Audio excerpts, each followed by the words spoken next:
위험한 트랜스워킹, 외계인 볼츠만 4편.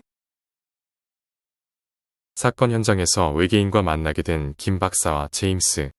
20초도 채 안 걸려서 그것은 까만 마네킹 같은 모양을 거쳐서 캐주얼 차림 백인 남자의 모습이 됐다. 걷는 동작은 어색했지만 그들에게 천천히 걸어왔다. 그렇게 너무 이상하게 볼 건 없어요. 우리가 이곳에 와서 처음 본 당신들 모습을 섞어서 그대로 흉내낸 것뿐이에요. 당신이 정말 외계인이라면 우리말이 굉장히 어려울 거라고 생각되는데 어떻게 이렇게 잘할 수 있지요? 당신들 사용하는 언어 불규칙하고 복잡하고 비효율적이고 원시적인 형태예요. 그래서 우리가 하루 종일 여기 조사 중인 사람들 하는 말 엿들으며 배웠지만 아직 완전히 배우지는 못했어요. 하루 동안 옆에서 듣고 배운 게 그 정도라니 며칠 지나면 아주 유창하겠군요. 그런데 아까부터 자꾸 내가 아니고 우리라는 단어를 쓰는데 당신 말고 일행이 또 있다는 말인가요? 아니면 당신들 언어 습관인가요? 아, 당신들은 하나뿐이군요. 지금 이 모습은 하나가 아니에요. 우리는 수많은 입자 모양의 독립된 개체가 모여서 이루어진 집합체예요. 각 개체는 서로 협력하지만 따로 생각해요. 원하면 언제든지 분열해요. 모든 순간을 다수결로 결정해서 행동해요. 그렇군요. 당신은 혼자가 아니라 세포 같은 수많은 독립된 개체의 일시적인 집합이라는 말이군요. 그런데 당신이 여기 올 때 타고 온 원반 같이 생긴 비행체는 지금 어디 있나요? 원반, 비행체, 공기저항, 줄이느라고 변형된 우리 모습을 본 거예요. 우리는 타고 다니는 보조수단 같은 거 없어요. 그렇다면 미확인 비행물체라는 것은 당신들 자체로군요. 단지 대기권에서 빠른 속도로 비행할 때 공기 저항을 줄이려고 원반이나 시가 모양으로 변하는군요. 알겠어요. 그런데 한 가지 부탁 있어요. 우리는 같은 종족에서 호기심이 가장 왕성한 개체끼리 따로 모였어요. 다른 곳에 다른 생명체도 많이 있지만 우리는 이곳 생활 궁금해요.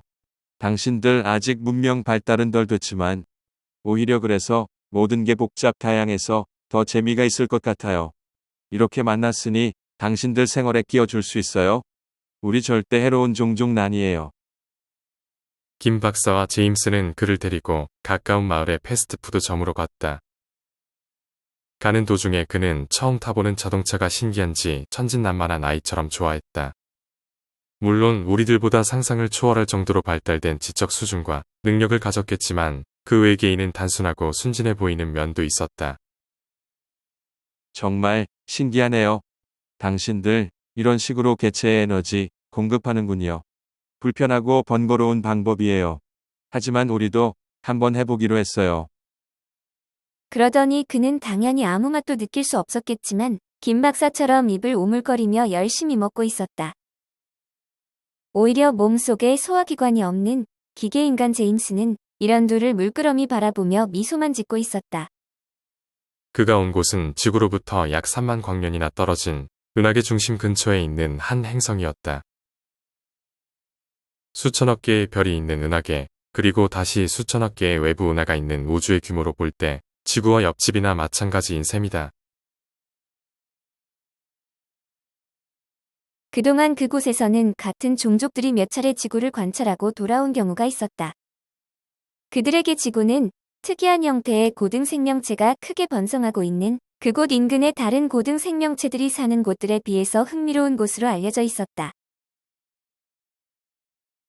그는 오래전부터 한번 지구를 방문해서 전혀 다른 세상을 구경하기를 원했다.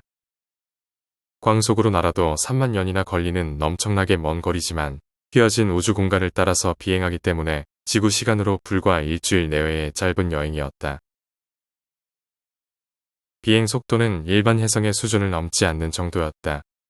지구 대기권에 진입해서 몇 바퀴를 돌면서 관찰해보니 역시 그의 호기심을 자극한 것은 바다나 사막보다는 큰 도시였다. 그래서 그중 가장 큰 뉴욕을 선택했고 뉴욕 한복판을 목표로 정하고 대서양 상공으로부터 서쪽 방향으로 고도를 낮춰가며 접근했다.